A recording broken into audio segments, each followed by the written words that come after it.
Hola YouTubers, Shalom, it's Mackie. From the title of this video, you can tell that this is going to be a pretty serious video.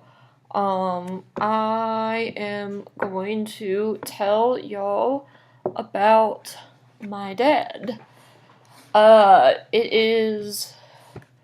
Today is Tuesday, what day is it? It is Tuesday, April 12th, 2016, today. My dad passed away on August 12th, 2013. Yeah. That was I'm a junior in college now, so that was exactly 2 weeks before I had to come here. He was very sick. He ended up having brain cancer, a cancer called glioblastoma. It's basically one of the most aggressive, it's stage 5. It's basically, if you get cancer, that's the worst type that you can get, what he had. So I'm going to start from the beginning. My senior year in December, my dad had always been he would drive, he was get up and go. Even though he was 70 years old, you couldn't get him to sit still at all. And we noticed him getting wonky with his driving. Eventually he didn't want to drive. He had me or my mother drive him places.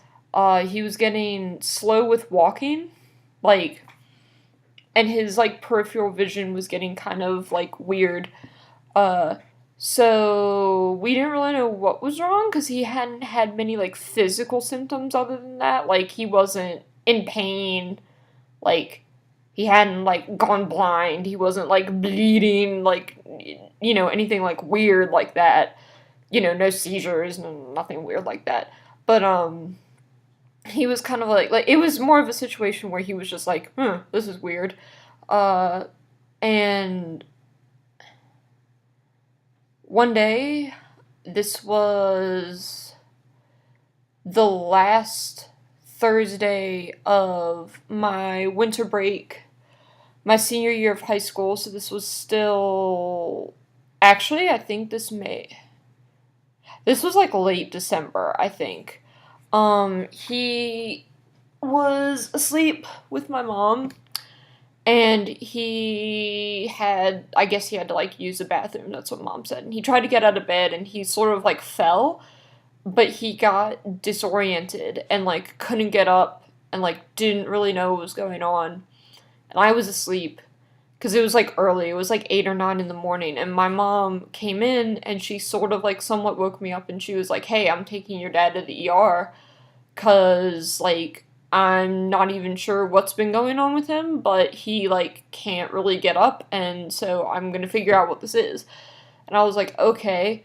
So he goes, and, Mom came back, and she said that they had found a mass in his brain, and it wasn't even, because, I'm going to say a little thing about tumors. If you have a non-cancerous mass, I can't even think of what it is. Oh, benign. Meaning, it doesn't grow, it's just kind of there. It'll be like that. You know what I mean? But his had, little things coming off of it, where it's growing. That shows that it's cancer. So they knew that he had cancer. The question was what kind? How long did he have? And that sucks, basically, when that's your diagnosis. So they were going to go and do surgery on him to remove as much of it as they could. And then they were going to biopsy the mass after his surgery. So late January, this was mid-January, teens of January that year, or 2013, they did his surgery. He was in the NVU, which is, neuro ICU. And they told us that he had 1 year, a year at his age and his level of health. He had 1 year, which is like older male, but he was healthy. Other than his kidneys, he was healthy. Um, yeah, and that was tough. It was really tough. uh, and they told us what it was. Glioblastoma, basically bad. If I can use one word, it's basically just bad. Um, so he decided to do chemotherapy and radiation. We still have his mask. The mask looked like Jason Voorhees, basically. He went and did that. He went from the ICU to a regular hospital room to rehab center to home, and he got out of rehab. He got sent home February 26th. So he was in the hospital for a good, like, almost 2 months. Almost. If you include, like, him being in the ER before his surgery. And afterwards, he had a cane. He had a walker. He only used his walker if he, like, had to walk around a lot. But, he was basically fine. He could communicate, he could walk, he could be home alone. The only thing he really, really, really couldn't do was drive and, like, walk really long distances. Which isn't that bad, honestly. And during this time he had chemotherapy and radiation, but thankfully he didn't really get sick from it. It was like a big pill, like that big was his, I guess, chemo pill. Like, it was weird. And he went to radiation. The only thing that I noticed was more stuff with his personality. Like, he would get frustrated more easily. Like, it was more cognitive stuff, but that's to be expected. So, if you have or know someone that has not just cancer, like, this is specifically, like, cancer of the brain, like, that's more what it's going to affect. It, depending on where it is, it'll affect them physically, which I guess it did with my dad, but with him, it was more cognitive. Other than that, he was basically fine. I put him at, like, 80%, like, functionality, which isn't bad for, like, having a full brain surgery. And he had, like, his head looked like a baseball from here, like, all the way back. He had staples, and then they removed those. So his head looked like a baseball. So we fast forward, to, I guess May of my senior year, like, right before prom, before I graduated. Or, well, this was around prom, after prom, this was May. We noticed he was, like, back to the way that he was before. Like, we knew that the chemo and radiation obviously wasn't working. At his age, nah. But, shit.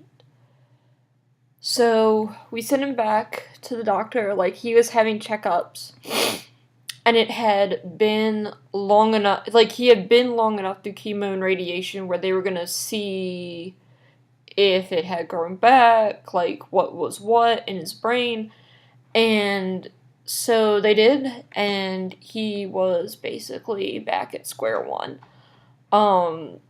When you have cancer, all these little bits, like, if this is your tumor, the little bits sticking out of it, they can remove this part. They can't remove that part, especially in the brain.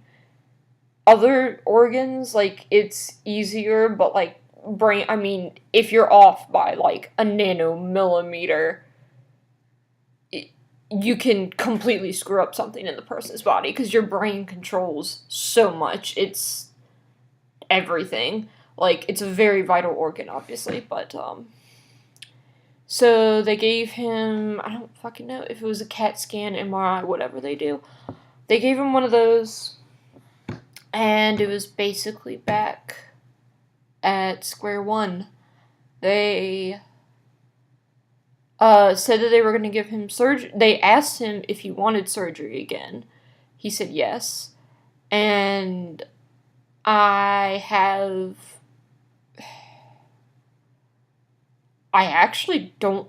I think I've only seen my dad cry or come close to crying once before he was ill. And that was when his sister, Winnell, like my aunt Winnell, died. Because he wasn't told about it. And that was more like him being really upset and angry. I mean, he was scared. I've never seen my dad scared, and he was scared. Yeah. And they asked him if he wanted surgery again, and he said yes. So they basically did the same thing. I even think they used the same incision, because he didn't have a different scar. Same thing, staples from... I'm looking the wrong way. Okay. Here to here, same thing, like a baseball. He did it. This time, he was, like, out of the hospital really quick. And, like, we have hella good medical insurance, because, like, my dad was 71 when he passed away. My mom just turned 63. Had to go through medical stuff for my genetic disorder, and I'm, like, ADD. I'm just a weird child. So, yeah, we have lots of medication, but we have hella good medical insurance, and I don't know if it was from that, because, I mean, hospital bills are expensive. Like, him just staying in the hospital was, I think, like, a lot. Like, it was 10,000, or I don't even know what it was, but it was in the thousands of dollars. Like, my mom had to set up a payment plan for it, and that was just him staying. That wasn't, like, his surgery, his medication, the treatment he was receiving. That was literally him staying in the hospital for that month. That's it. It was ridiculous. But he was out really quick the second time, so I don't know if that was financial, insurance, whatever, like if you just recover quicker. And when he got out the second time, he was okay, but not, you could tell that he was going downhill. He didn't actually get out of the hospital until about a week before he died. Well, out of rehab anyways. They sent him back to rehab. It was the same thing, but he didn't get out until right before it happened. After that, I would say he was at about 40 to 50%. He just barely regained his ability to walk. It pisses me off because he was so close. But he could stand up with help. He needed assistance with basically everything. By the end, he wasn't really able to read, which made him miserable. If any of y'all watching know my dad. And he was wheelchair bound, basically. He had a specific wheelchair that was made for him that the rehab place let us... I don't know, I guess my mom paid for it with insurance or something. But, yeah, he had a specific wheelchair made for him. And yeah, that was the situation. My dad was officially elderly, and it was weird, because I always knew I had older parents, but I always saw him as so young. Like the man drove a Miata, for Christ's sake. God.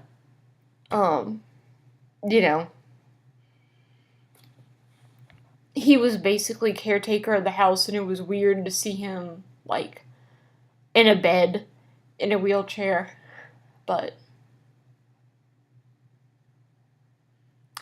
And so, God.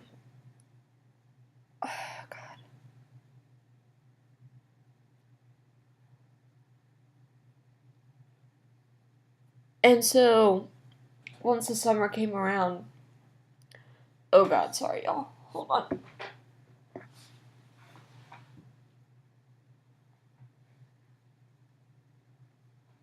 Oh.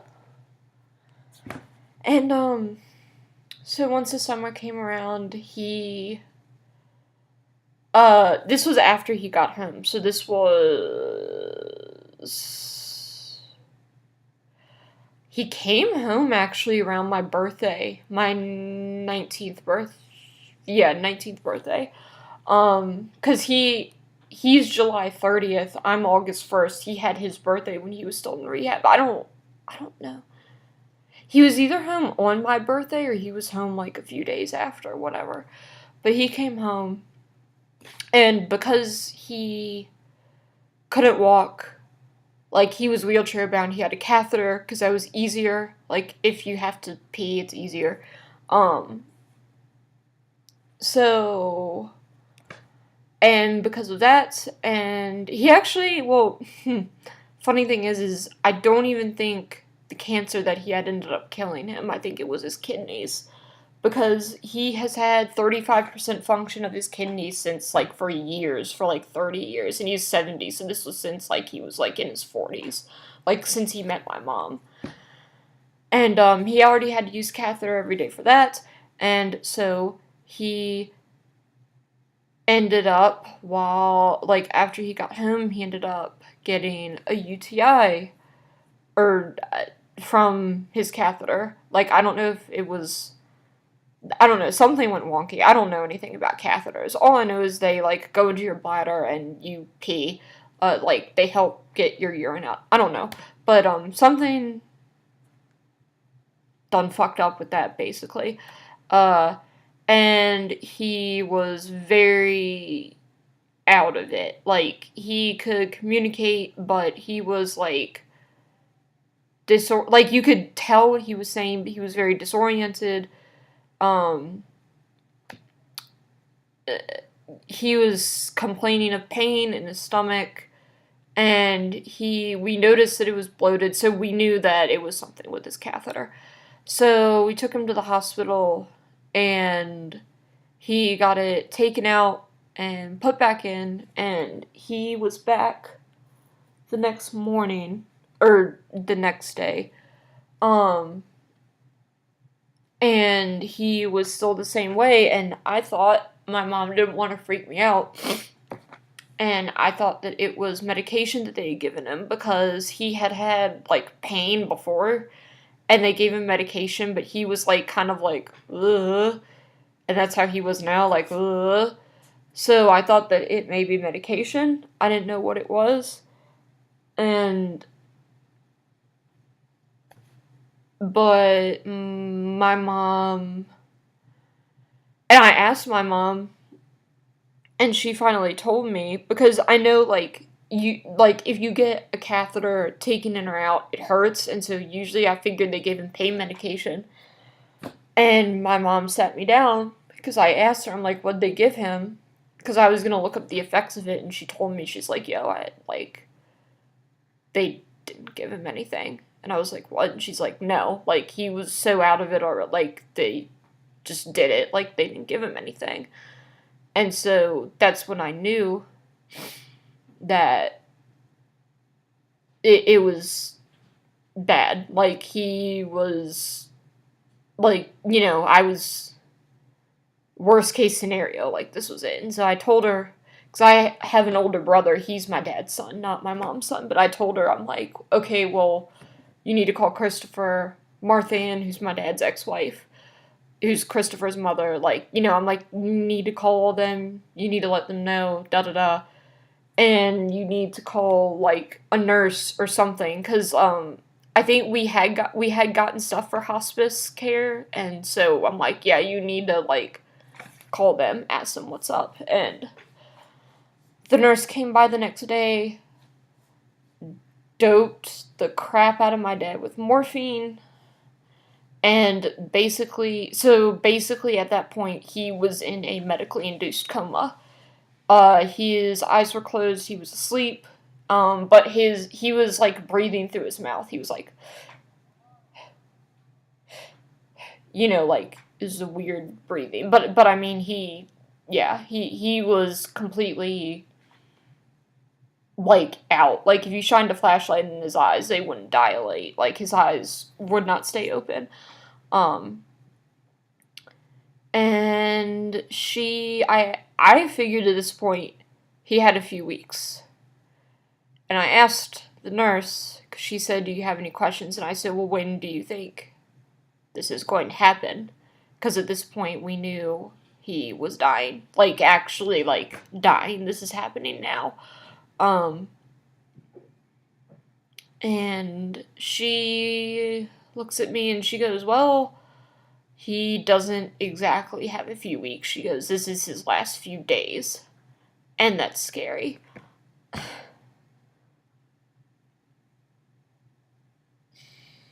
And it was really peaceful. I was there. It was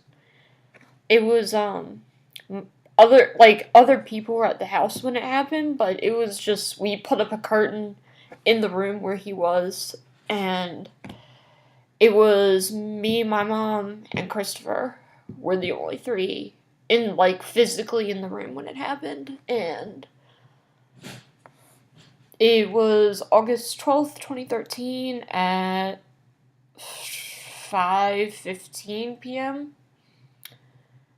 And I think they came and took him away at 7:30. Like, he was in that, his body was in the house for 2 hours, but that was it.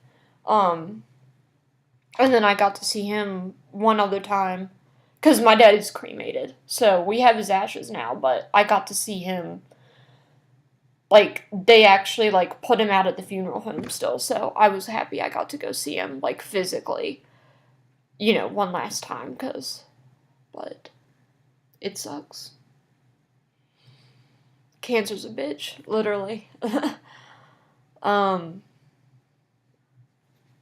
But I'm not gonna talk anymore, because this video is getting long. If anyone else has a story, I would love to support it. If anyone else has had any experience with this, or different types of tragedies, family tragedies, you can leave them in the comments below, link me to your videos, and I'll see y'all in the next video. Alright, peace.